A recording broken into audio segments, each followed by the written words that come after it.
ባለንበት እንቁም በእምነት በተስፋ ገብርኤል ይመጣል እሳቱን ሊያጠፋ።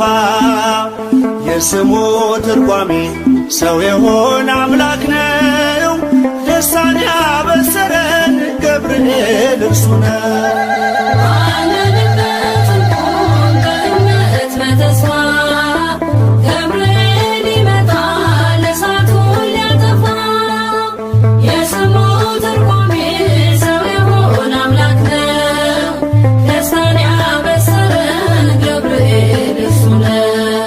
ባለንበት እንቁም በእምነት በተስፋ ገብርኤል ይመጣል እሳቱን ሊያጠፋ።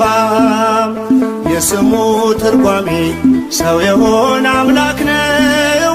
ደስታን ያበሰረን ገብርኤል እርሱ ነው።